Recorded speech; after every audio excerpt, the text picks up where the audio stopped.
35 miles off the coast of the 12th largest city in America lies Molokai.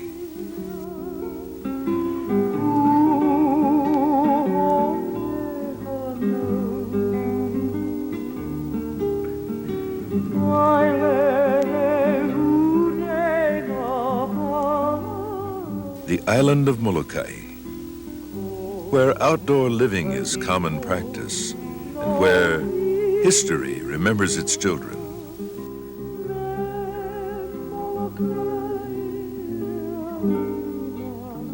It is an island of abundant resources, of a rich soil, which sustains thriving livestock, prosperous fields, and warm citizens.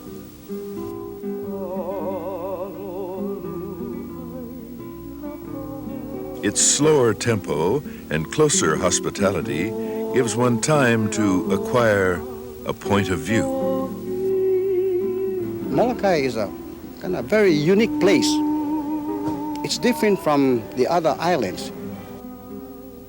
In fact, I questioned somebody, why do you call Molokai the friendly island? And somebody told me, maybe by now you should notice, which is true. It is a friendly island. Up to today, I can say we are living up to that tradition. The friendly tradition of Molokai, a small island where neighbors are well acquainted, where greetings are often shared. There's a cheerful good morning every morning, you know, what are you doing, how are you? Now, I don't suppose the rest of the world is too concerned about that, but we are very much so. And a helping hand is frequently offered. What are you doing? Oh, I'm going to Kamekane. Could I get something for you? I have the car going. They don't have a car. Oh, could you pick me up some onions or whatever? You know, sure, gladly you do that. That's the way we get along. One of the many ways we get along is by song. Troubles and cares dissolve in the tempo of a Molokai melody. Here, the Kakai Trio sing a song of Molokai.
Molokai was once known as a place of knowledge and retreat.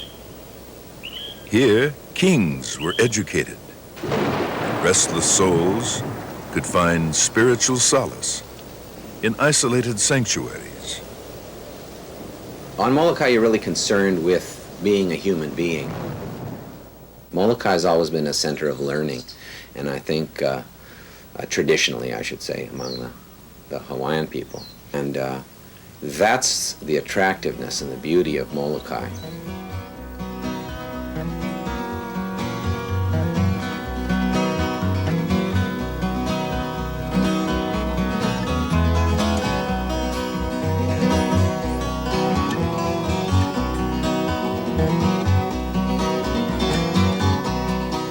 I don't know if a teacher is appreciated today as much as we were appreciated back in the 30s and 40s. I think, with all due respect to TV, I think some children may be not spending enough time on their homework, and perhaps they're not motivated enough like our children were. They lived in the country where they had so few extras in life that they did their homework. Marie Place is a Hawaiian who has remained faithful to the traditional learning of Molokai.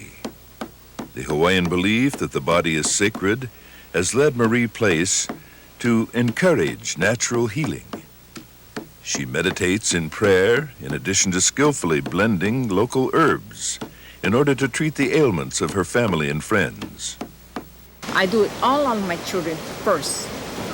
I go to the hospital, they always ask me, say, gee, I haven't seen your children's record, What happened? What do you do with them when they're babies, when they're a child? You say they have cold and all those things. I say, I'll take care of them. Her effective treatments and loving methods have attracted the attention of foreign visitors who now attend her demonstrations. Well, they say they really enjoy it, and because they don't even know about these herbs, that they are herbs, they thought it was just a plain weed. It's in their garden. I said, no. I said, not all of them. But, again, they have to know how to prepare it and what it's for. Marie Place has honored requests to share her knowledge with local high schools, where many students have remembered their family lessons in this healing art. She encourages such family traditions. That's what all I know. It's what my mother taught me, and that's what I carry on with my children. I know with my generation, like myself, I can say I will carry on as long as I live.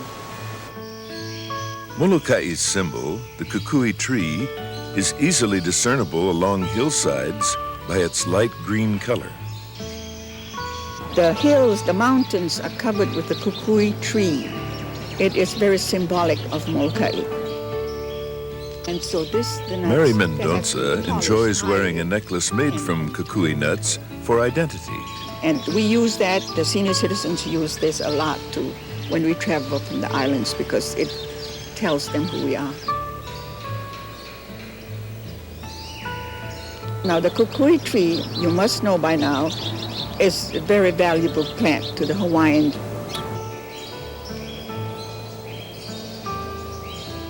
On the east end of Molokai, there is a sacred grove of kukui trees that harbors a mysterious past. Buried here is Lanikaula, the famed kahuna, whose spiritual power was so formidable that chieftains sought his favor. Other kahunas were drawn to Molokai, giving it an awesome reputation.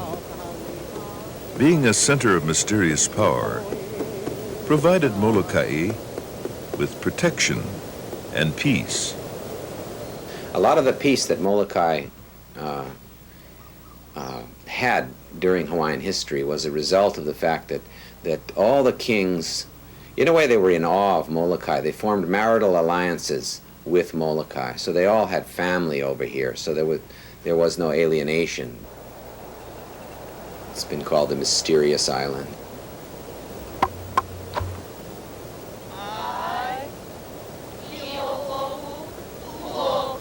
A Hawaiian chant echoes in the distance. An act of gratitude is being performed. A song of thanks for the silent clouds, the filmy mist, and the gentle winds that carry the scent of maile and lehua far across the rolling hills. It is chanted by Rachel Kamekane and performed by the Hula Halau o Molokai.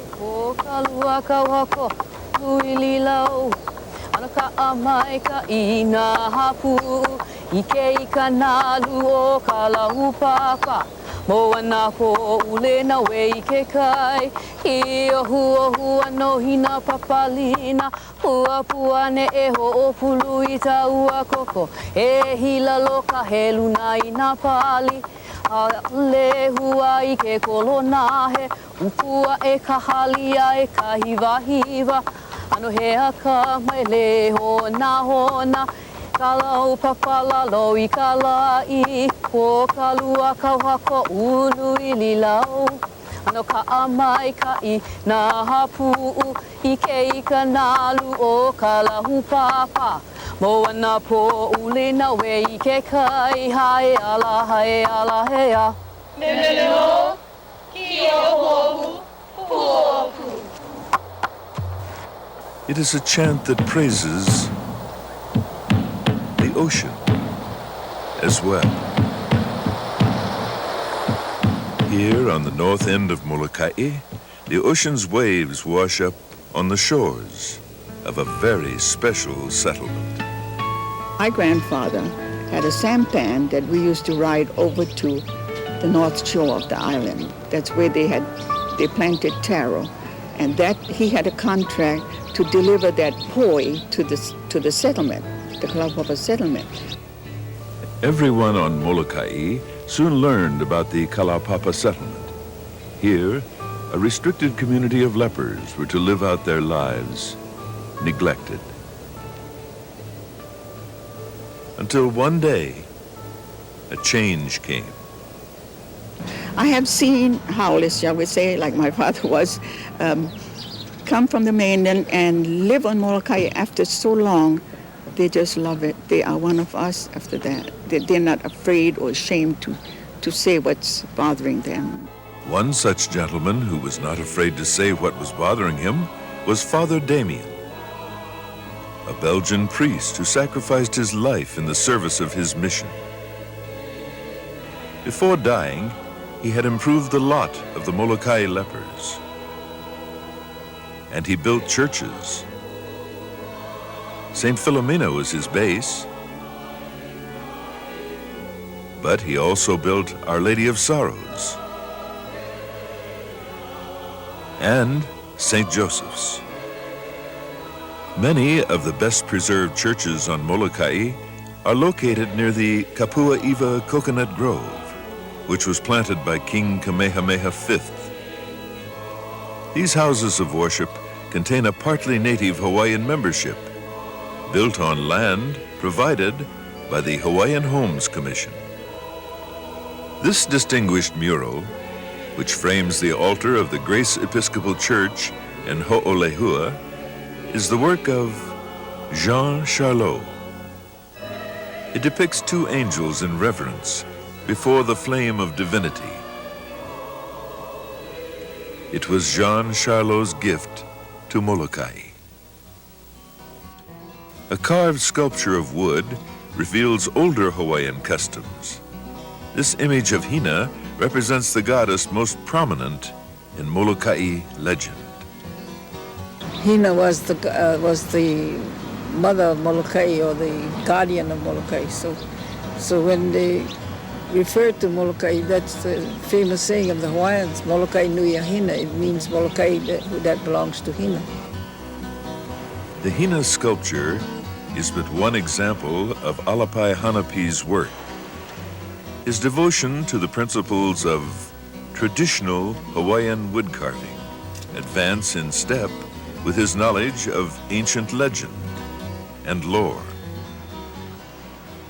I take most of my ideas from ancient religion, legends. I felt like perpetuating some type of the Hawaiian culture, so I went into woodworking or wood carving, which is a traditional Hawaiian art form.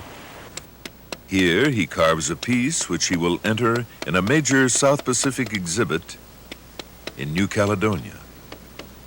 It represents the Polynesian idea of creation, known to Alapai through the Kumulipu chant of creation. I'm self-taught. Just go by feel. Sometimes I don't see anything in the wood for a long time. When I do see it, I work it. Sometimes I lose it and I go into another piece of wood. But here at Molokai, it's been really nice since we have our own land, you know, and everything is more easy now. When we live on Oahu, we had to pay rent, we had a, you know, certain lifestyle, you know. Like here, we got all the lifestyle we need, you know. We got a supermarket right out here on the ocean, got an ice box up here in the mountain. A lot of inspiration down here. Feeling cramped after hours of detailed work, Alapai turns to a natural solution. Oh, you get kind of, you know, maybe the back get cramped a little bit. You stand up, shake it off, and oh, see some ripples out there. And, oh, Mama, get the net, you know. Bring the net, get the fish, you know. Mama scale them, clean them. That's the best way. Bring home the poi too. Molokai is nokaoi for fishing, you know. Plenty fish, good fishing areas. They always see you before you see them. So you gotta be real fast when you throw the net. It's pretty casual, you know, unless you're really hungry. See, there's all types of fishing, yeah. Throw net is one type. There's lay net, there's diving, spearfishing, any kind. Like, I'm not the best, you know, but just like everybody else here on Molokai, everybody does a little bit of everything. Little farming, little fishing, little hunting. You know, they have to in order to, you know, supplement their diet. Molokai is a place where if you're not that lazy, you'll be able to survive.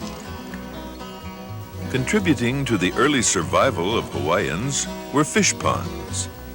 Molokai once had the largest concentration of fish ponds in Hawaii.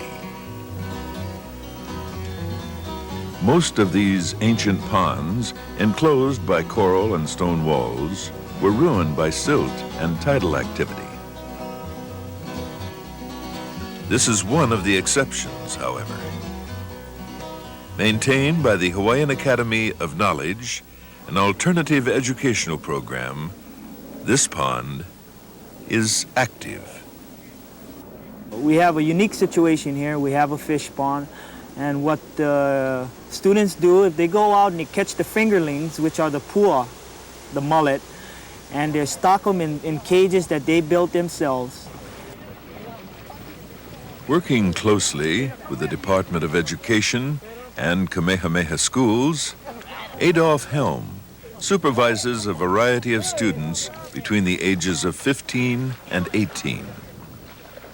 They come out in the morning and they spend their whole day here. We offer them a broad range of subjects from Hawaiian language to arts and crafts to marine studies to agriculture, and of course they have to learn their standard math and English. Our main objective in terms of values here is to make the person who goes to this school a better person. One is to learn self-respect. Two is to learn to love the land base of this particular school, the ocean, and its people. Well, a lot of these kids on Molokai, a lot of people might have, especially in Hawaii, might have some misconception in terms of what kids on Molokai do. They don't necessarily do a lot of fishing. They don't necessarily do a lot of farming.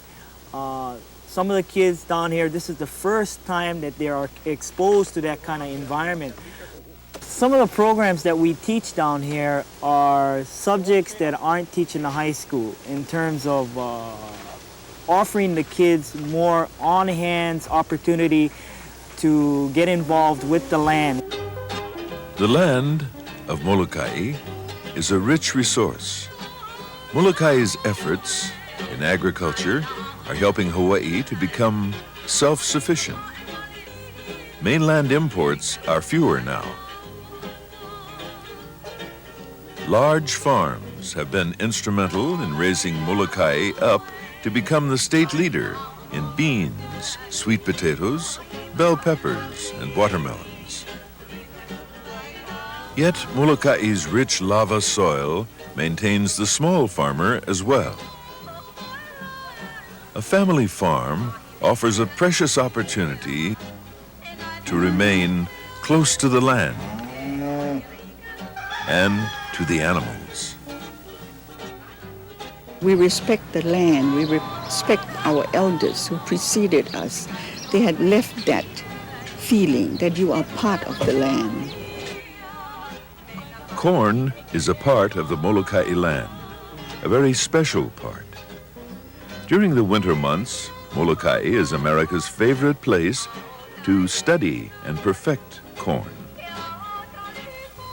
Molokai is an ideal place for winter research. We have 365 days of perfect growing weather. The hotter the weather, the better corn likes it. The Hawaiian Research Company are custom farmers. They supply America's corn companies with seed corn that is consistently reliable. This seed corn produces other generations of corn that will be uniform in size, texture, and maturity.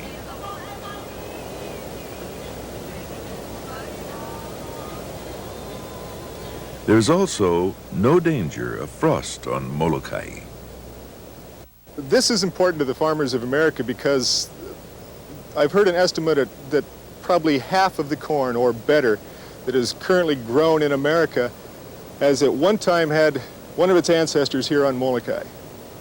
The corn of other countries is finding its source on Molokai too. Countries such as Canada, South Korea, Germany, Italy, and France. The research work that is done here is extremely important. You could consider Molokai to be the Silicon Valley of the seed corn industry in the wintertime. Molokai is valued for many reasons. There is its beauty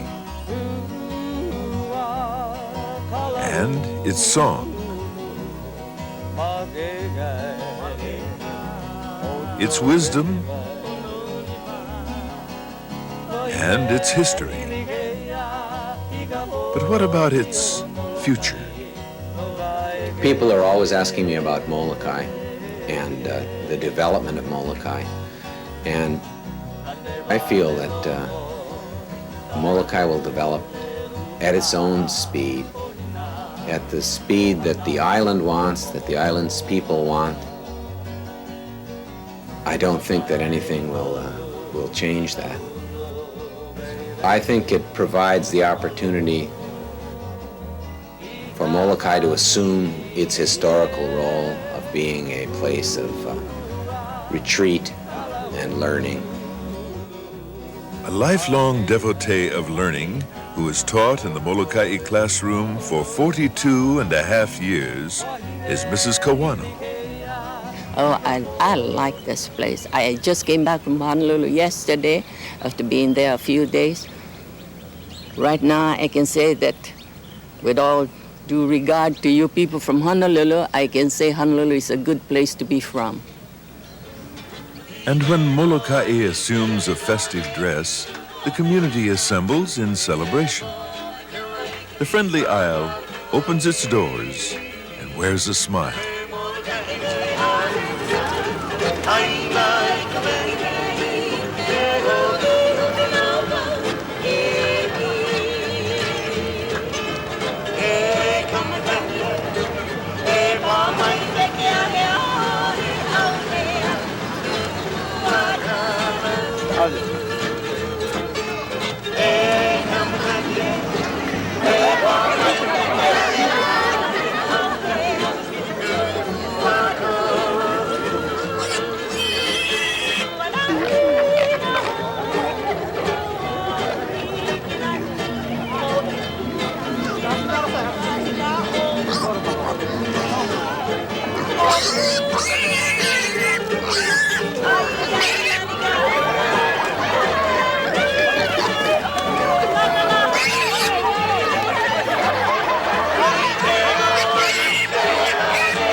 There's an old saying from this friendly isle of retreat and knowledge.